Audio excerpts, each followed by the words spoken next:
This is the podcast that we ask our guests from in front and behind the camera, how did they get their foot in the door? What was the key to unlocking their success? What's their story? Welcome to a special episode of Life in Film. Join us as we chat to the creatives of Modi, 3 Days on the Wings of Madness, directed by the one and only Johnny Depp.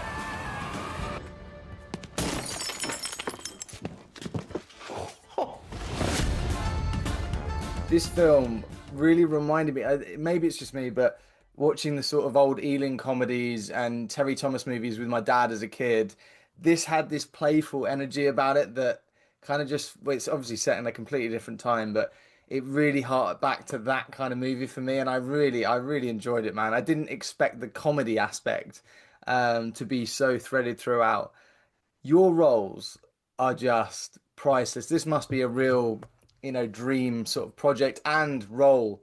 And I'd like to ask both of you, but start with Bruno. This role, how did you shape this character? Well, it's a process, you know. It's between my readings of Maurice Utrillo. I read some books, and after the work with my partners, Ryan and Riccardo, and obviously the direction of Johnny. So with that mix, I create that crazy character of Maurice Utrillo. And there is a character in France, very famous, a singer named Serge Gainsbourg. And Serge Gainsbourg was a very shy guy, a singer, and when he was drinking, he transformed himself. He was more crazy, you know. And I get inspiration with Serge Gainsbourg a lot. It's such fun to watch. It looked like you were having such a good time. And Ryan, I mean, your part is he's mental. Was that all in the script, or what did you bring to that? I mean, was it all in the script? Johnny sort of basically rewrote the script every day, and I think just like to echo what Bruno said, just as much preparation really as possible, and try and be as ready. I think when we got there, myself and Bruno, we kind of we tried to work as much together, almost like we were rehearsing a play. Really, to be honest, we would go for ice cream, we would go for walks, we would do this, we would do that.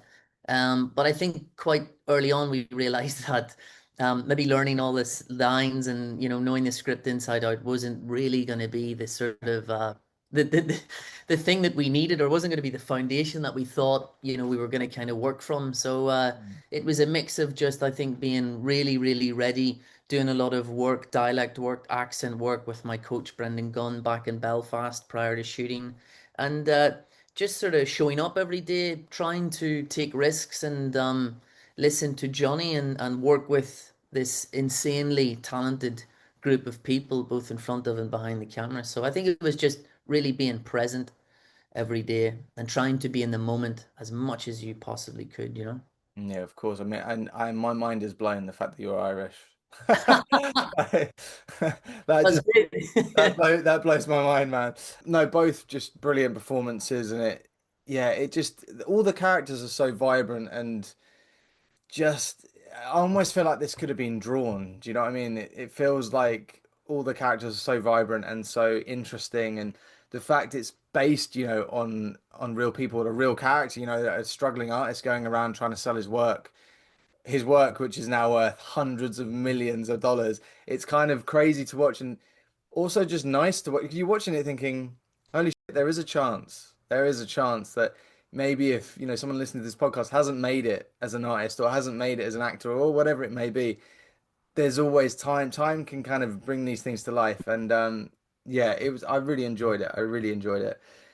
You mentioned there, working with, the legend that is Johnny Depp, and we all know him as an actor, and he's obviously directed before, but coming back to the directing after many, many years, for both of you, what was the process like to kind of, was there a moment to get over the fact that you were being directed by Johnny Depp? You know, for an actor, the most important things to be direct is to be understood, to feel free. And Johnny gives you so much possibility to show your own creation, and it gives you details, and all the details are always actors stuff. I mean, it's for me it was genius, because I said, oh, it's so great to ask to me to do that, because it's brilliant. He's a fantastic actor, as we know, obviously. But I discover on set how brilliant he is, because I remember one day he asked to an extra to do some things. He tell him, maybe you can do that and that and that, and the extra cannot do as much as well as he asked. And after Johnny showed to him the, the things that he wants. And in my mind, I think, okay, that guy is a genius, and he asked to us to do something brilliant, something genius. He's like Charlie Chaplin. He's able to do mimics with his body, with his language.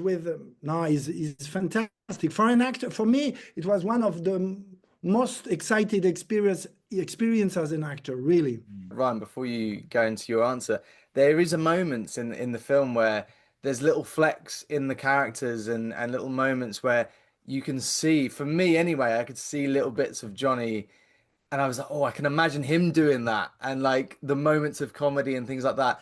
And it's kind of nice. It's kind of like watching something with Johnny Depp in it, but without Johnny Depp being there, but you know that he's had his touch on it. But Ryan, what were you going to say? What was the question again? I was going to say, I working with was so someone. enthralled by Bruno's answer, I can't remember what it was. We went into a bit of detail there, but in terms of working with someone like Johnny Depp, but in the capacity of a director, what was that like? It's hard sometimes to really articulate, because it's so surreal, and it was just such a surreal experience. But myself and Bruno, the first time we met Johnny, we met him at his house in Budapest, and he had us over for lunch and whatever else, and a chat and this and that, and you realize very quickly that the guy's just like the most down to earth, normal guy that you could meet, really, to be honest. And you forget that he's played all these iconic roles in a sort of great of modern cinema. But it was a joy, really, to go to work every day, because not only are you working with great actors all across the board, Mm. great talent everywhere.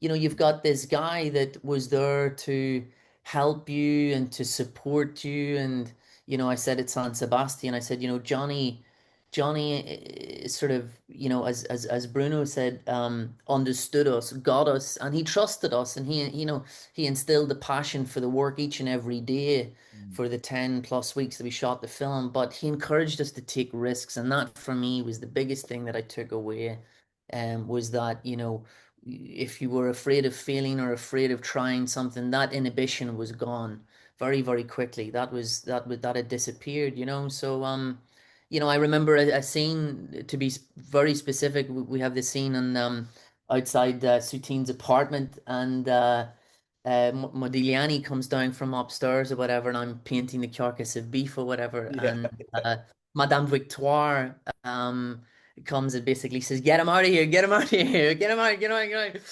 And Johnny was there on the other side of the window, and they were kind of prepping the shot and stuff, and it was just two actors, like myself and Bruno, or myself and Riccardo, whatever. It was just two actors kind of improvising like a two-hander, like a play or whatever, you know what I mean? And I had this sort of not an out of body experience, but I kind of went, wow, I'm riffing with Johnny Depp. And you could just see up in close and personal, you could see the talent just kind of oozing out of him. And he was really a chameleon, to be honest. But I gave an idea that I thought was a half decent idea, and then he gave another idea, and I went, oh my God, that, you know what I mean? So Yeah, he yeah. helped us so much. And I'm not I'm not I'm not surprised to hear that you can see his footprint kind of across. 100%. Yeah. 100%. Oh man, that's the dream. That is the dream. And that leads me on to, like, my podcast is usually about how a person's career begins, where that love for YouTube, where performing became so important to you, and you decided that, right, I'm going to try this as a career. I'd love to ask, first off, Bruno, where did this passion for performance come from? Uh, it's hard to say, but maybe my grandfather, when I was a child, was a fantastic storyteller. Mm. And I'm listening all these stories during my childhood. And at some point, when I become an actor, I discover that acting is storytelling, you know, and I think that come from him Mm. because all my childhood, he was like a character like, Salvador Dali. He was Italian, very like Benini, very inspiring. Mm. And I think I get from him that passion for acting. Love it, love it. And Ryan, where did your? I'll repeat the question just in case you didn't remember it again. No, just how did this come about? And were you a kid when you got involved in acting? Yeah, yeah, I was a kid, and I think the first play that I did, my mum, bless her, to I guess get me to get me to do something in the summer holidays that wasn't playing football. She got me into a local youth drama company here, not too far from me, and I think the first play I did was an Arthur Miller play, All My Sons. I played the role of Bert. So my introduction was like doing, local theatre and youth drama theatre, also New Point Players in Newry, not too far from where I grew up. They ran a summer scheme every year that was free. It had to be free. And you would go and I learned improvisation, and I learned different things and things that weren't really of interest at the time as a 9, 10, 11, 12, 13-year old. But I did Midsummer Night's Dream when I was quite young, playing Puck, and then we did musicals like Fame and Back to the 80s. So you kind of got in. And then I think about 15, 16 years of age, I did the High School Musical, which was a comedy. And that's when it really sort of made sense to me. And I thought, gosh, I really want to do this. So that was kind of it. And then I dropped out of school. I started working in the theatre, Wow, wow. in Ireland and Belfast and Dublin and then London and stuff like that. So yeah, the slightly more unconventional probably approach, or the less traditional approach, which was not go to drama school, not go to university, Yeah, purely because I couldn't afford to go anywhere. But that was kind of it, really, to be honest. yeah. Well, out of all the things you mentioned, I didn't expect at the end of that sentence to say High School Musical, but Yeah. Well, find your passion wherever you find it, man. it was called Viva Mexico, and it was in I guess in essence the High School Musical. They did one Oh, I every see what time. you mean. I see what you mean. You know what I mean? It wasn't High Yeah, School I Musical. was like, oh, right, interesting. I was like, Hey, how does that listen, I'll work? do High School Musical, not a problem. Maybe So next. Maybe me and next. Bruno could do it, I think. Yeah, I think you'd be a I great think I could a do it. double Me and act Bruno once could do it. more again. Maybe Um, Johnny directed, yeah. yeah, exactly. Before you guys go, just to ask quickly, advice to actors. I'm an actor myself. We've all gone through the struggling times, hard times, and that's why I do this. And it's so uplifting to speak to guys like you that are working on projects and you're passionate about it and you want to be there. So I just want to ask you guys, what is your advice to any actor that's trying to get their foot in the door, they're struggling to get that next role? And Bruno, if you'd like to go first. You mean an advice to be an actor, you know? Yeah, yeah, yeah, yeah. Oh my God, Don't do it. it's so hard to and but I mean, which kind of advice do you want to perform to get the parts to Maybe advice that you would have given yourself. Like if you could go back and go, right, it's gonna be okay, or like, go back to your younger self when you were yeah, starting out and be like, maybe I have an advice, and it's once you discover that work, you understand that the most important thing is to get the truth, to be honest, to be sincere, and that's for the paintings it's the same things. I mean, Modigliani, he deliver his own personality, Utrillo the same. So as an actor you have to find that thing, and after, when you come to the audition, you don't have to think what the director wants, but you have to propose your own vision, your own thing. And maybe he like it or not, but you have to do your own personality because you are unique and you have to find that. Love it. Maybe. I love that. I love that. Ryan, try and top that now. Impossible. Just give up. I'll log off this now, shall I?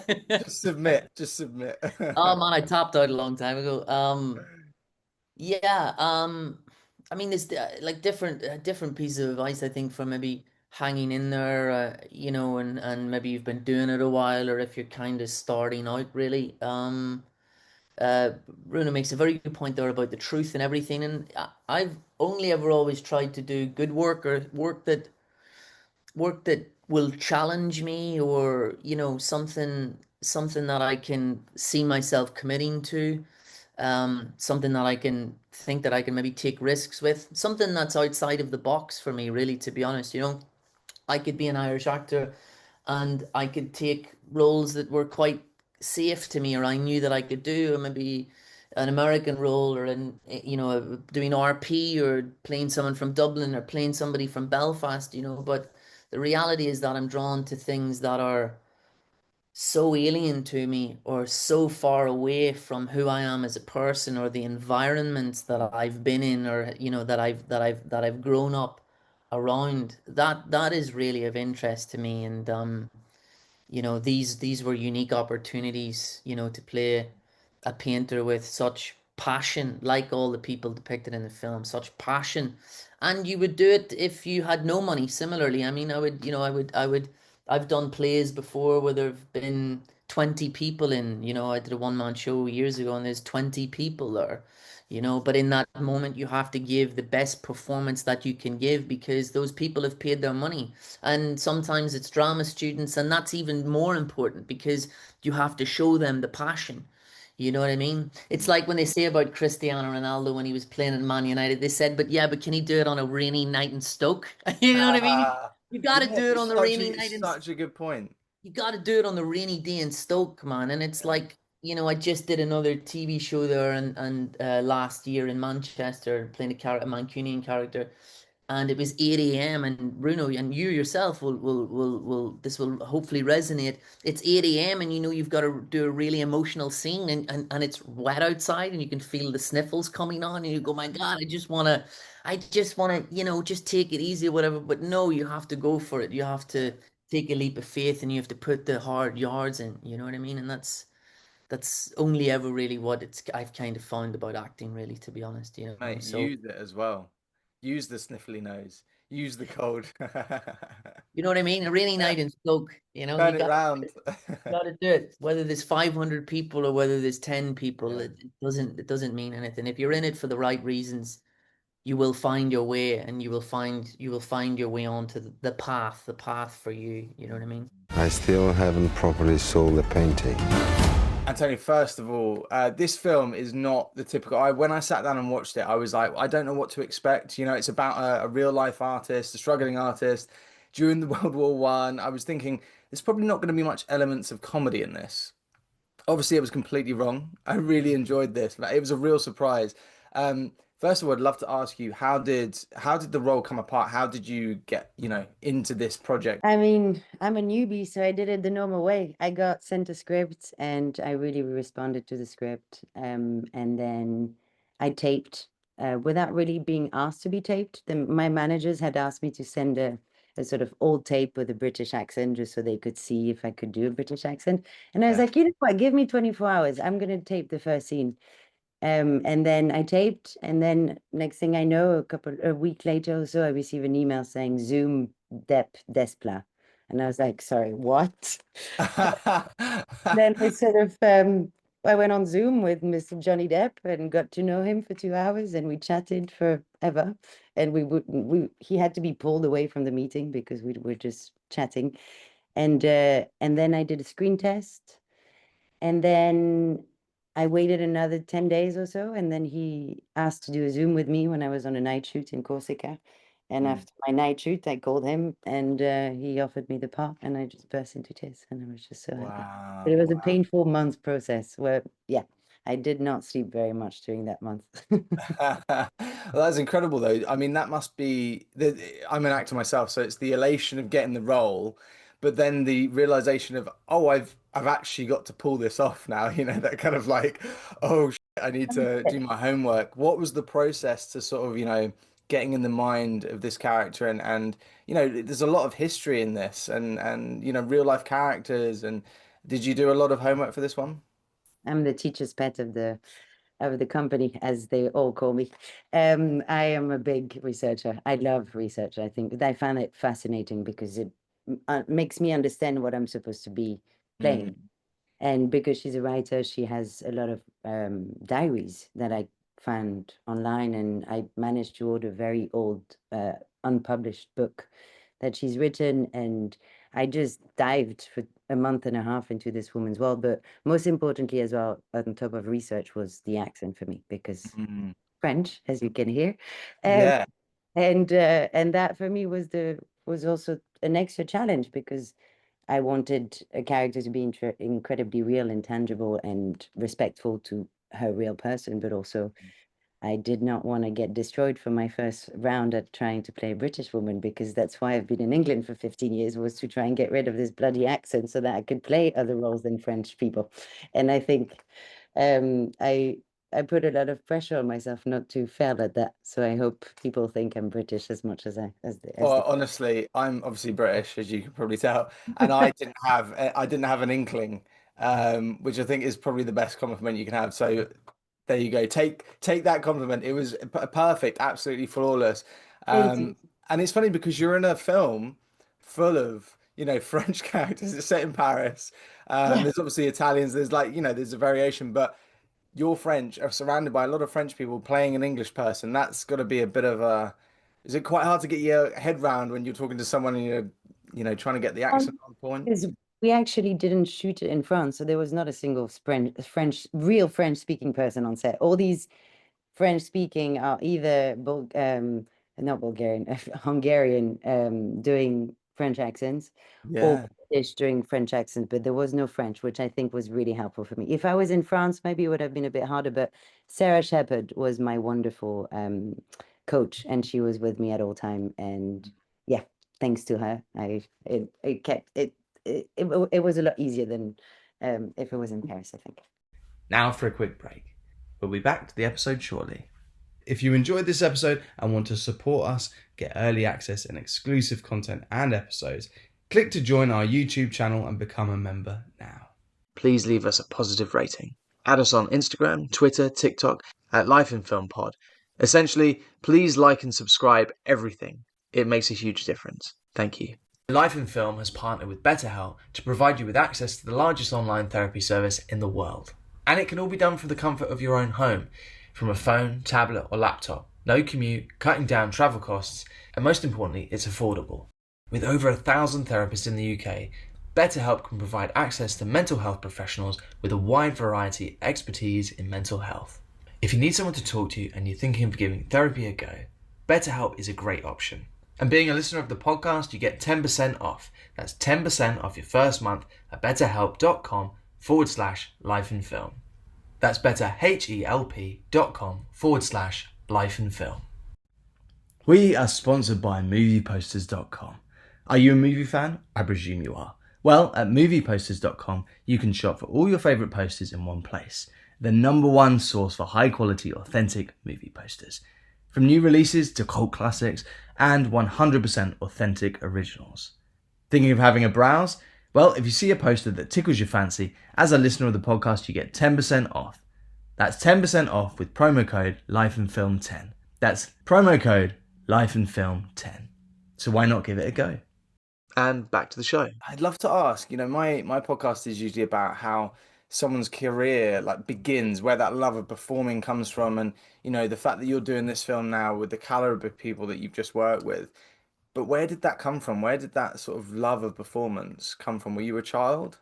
Yeah, I was a child actor, but my parents are musicians, so I've been around the stage my whole life, sort of seeing them getting ready backstage and stuff, and seeing them rehearse. And I was classically trained musically as a child too, and I was, put in the conservatoire where you do singing, ballet, guitar, music theory. So I was, and every month you have a showcase in front of the parents, and so performing sort of became a monthly thing, and I loved it, and I became really obsessed with being on stage, and I was performing all the time. My parents were just like, "Oh my God, just shut up." And so they were like, "What do we do?" When I was 9, and they put me in an agency, and I got my first job, and then I was on set for 6 months, sort of going to school in the morning and going at work in the afternoon. And then from 9 till 12, I kept doing that. And then I was like, okay, this is what I want to do. The second I was on set, I knew that this was my call. And so then I did everything so that at 15, I could move to the UK on my own to learn English so that I could train in the British drama schools. And so my parents very kindly supported me all the way through. That's incredible. I did notice that your parents are obviously very established in the film industry in terms of, I mean, yeah, that must be, they must be so proud to see you not only going into the film industry, but you're doing something different as well. The fact you decided to finally go into acting. Um, they must be very proud. Do they come and see the projects you've done? Do they come on set? Do they get involved? Not at all. Not at all. I mean, obviously, if there's a premiere in Paris, they'll come. My mom came to the one in San Sebastian, but it's more like, if anything, they're a lot more exigent. No, what exigeant. It's very hard to please them. They're Okay. very critical. High standards. High standards, yeah. So yeah, I'm sure they're proud, but they Mm. don't scream it over every roof. It's not like I keep it up. Mm-mm. There's a bit of a pressure there more than anything. Of course, of course. And in terms of, we were talking about your accent and this and preparation and things like that. Do you have any advice for, young actresses coming into the industry and trying to start out now? So maybe advice even to your younger self, if you could. What would you say? It's okay to be yourself, and that's what's going to get you a job. I think I worked so hard to get the British accent, and for 15 years I did everything but the British accent. And I think I thought it was against me to be French and to be foreign and to speak Italian and different languages and to be working in the UK and in the States. But actually, use yourself and use what's your strong stuff, because that's what's going to make you stand out from everybody else. And then work ethic. Rejection is normal. 99% is a no. 99.9% is a no. And it's not about you. It's because that role wasn't meant for you. And it's not because someone is better than you. It's there's so much politics behind it that I'm just do your best job, and every week go to voice coaching, singing classes, like just feed your artistic world so that you don't become desperate for the job, because obviously you should be really wanting the job, but also feed your artistry, because you need to be stimulated and you need to live life, because if you don't live life, then you can't be pretending to be, not pretending, but you can't be in another life on a character. I love that. I think that's perfect. And I do want to say again, we talked about the accent, but I want to just hammer home that it blows my mind when you see any actor doing an accent that isn't their own language, like not their original language. I don't even understand because I'm dyslexic. So even trying to learn another language seems like a complete impossibility. I can barely speak English. So I really do want to say that is an incredible skill that you've got there to be able to do an accent while speaking in your second language. It's just, that's insane. Thank you. But that's practice. That's hours and hours of bloody work, and now it's finally paying off. So Yeah. thank you. It's nice that people can see that in a film that's good and that people are actually going to see. But I didn't wake up with it. It took me hours to get it. Good, good. I'm glad to hear it. I'm glad to hear it. That's what we like to hear. And in terms of, working with Johnny Depp in a capacity where he's directing you, he's directed before. I believe the last time he did a feature film was in 1997. So it's been a while, and now he's come back and he's directed this, obviously. What is that like working with someone that I'm sure you're very familiar with as an actor, and now he's there, he's directing you? What was the process like? I mean, it's nuts, first and foremost. It was so joyous because, like, he's such a caring and sort of positive, supportive, like, he calls me kiddo. There was like this such protective fatherly vibe to him towards me, but towards everybody. And he created a really safe space to sort of let us have a playground. He just wanted this to be fun, and he wanted us to have fun. He wanted to have fun, and he just laughed so much. Because I think in total, I was probably on set for like 15 shooting days, but I was on set the whole time for like 3 months. So I would go on set every day at call time. I was at the chair next to the monitor, next to Johnny, just watching, because I was just like, I cannot not be there every day. All I want is to witness this and like absorb all of it and listen to the way he directs people, the way and we just laughed and laughed so much. Like the film is fun, and I think he wanted to make light of a difficult time of a tortured artist, and most comedians are the most tortured souls, and they use comedy as a medicine in a way, or a way to sort of cover their pain. And it was a beautiful experience from start to, and the fact that we could discuss scenes with him, rewrite scenes, like he rewrote so many scenes for us. And because he's an actor, he reenacts them before as he's writing them. And you can tell, because once you get given that text, it makes so much sense. It feels so right. If you hear the voices of all the characters that he's created, and then he's happy for you to change it. He just like, it's so collaborative, and it was so joyous from start to finish.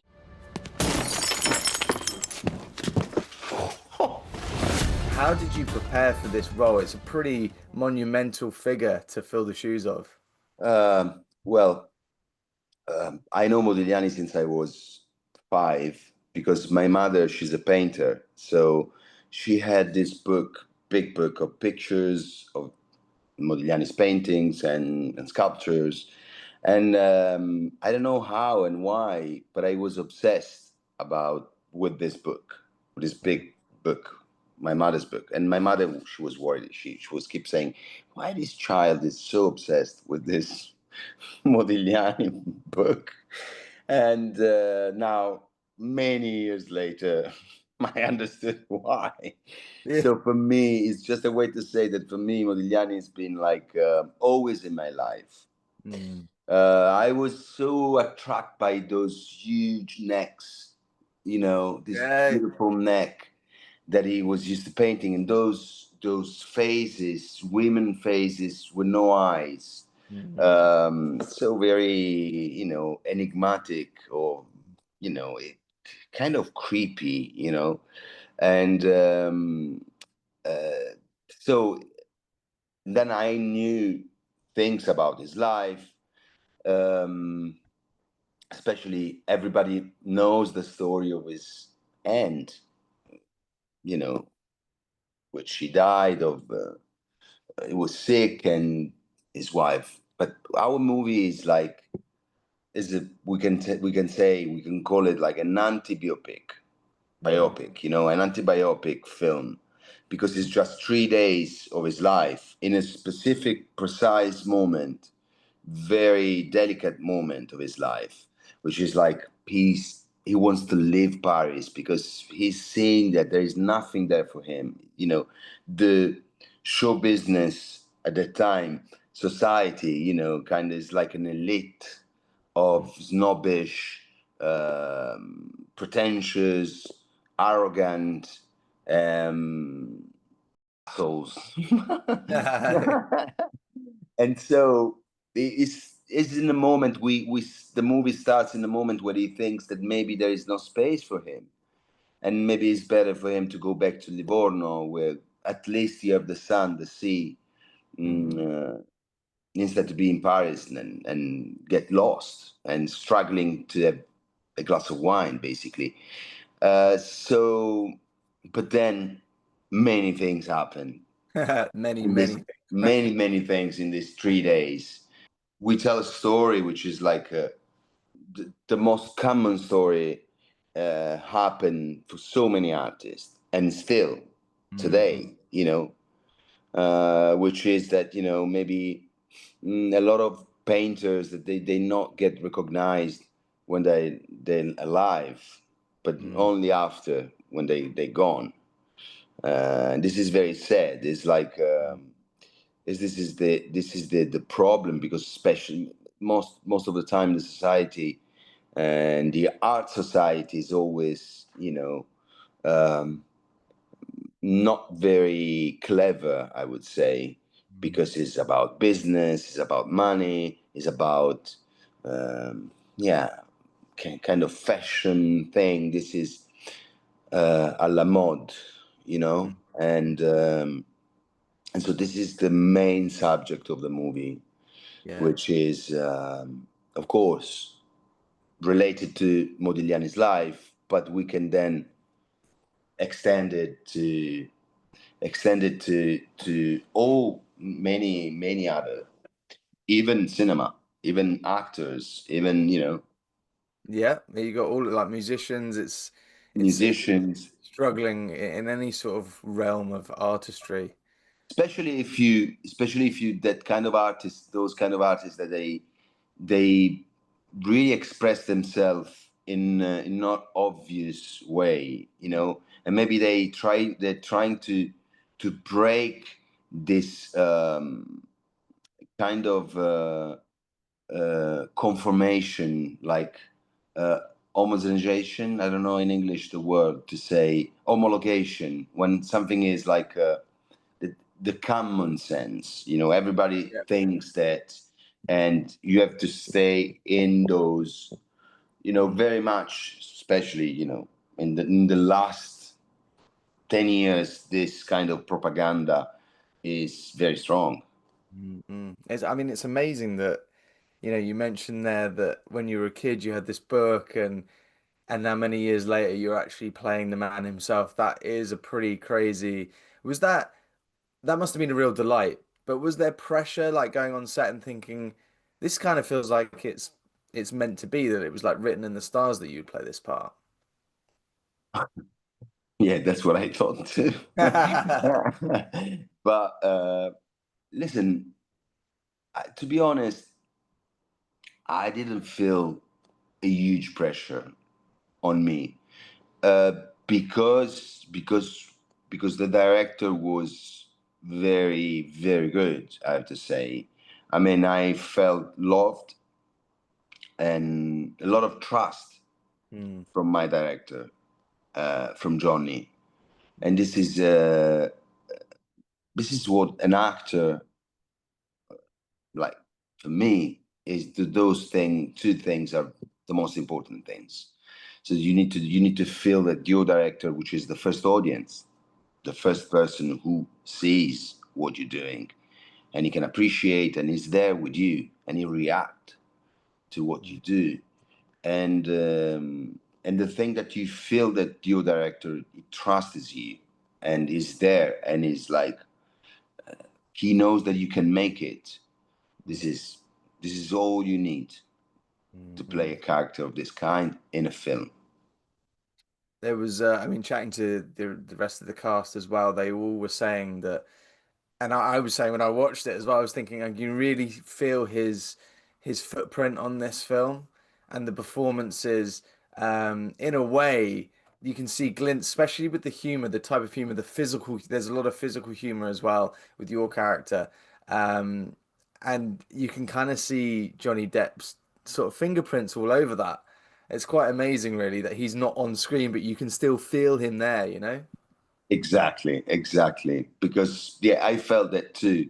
I said, okay, the way to deliver a good performance is just, this is a Johnny Depp Modigliani, and it's just you can feel it. Even there are some lines like I love on the bridge with Bruno, when I say, in today's time, people, they are pissing in your face while they're pretending it's just rain. Phrases like this, which is like, it's kind of, you know, a boy, street boys language, but in a kind and nice way. I mean, there is like sweetness in all the character in this film. Even the collector, which supposed to be, you know, the villain, and what a villain, because it's Pacino, you know, playing that part. But even that, you can understand, you know, his way to think. It's not he's not just an asshole. He's like a powerful man, very clever, and he exposed his own purposes, you know, and you completely, you know, you agree. But in the art, we need something more, you know. We need some madness. Oh, there's definitely madness. There is madness. There's a lot of madness in this film. You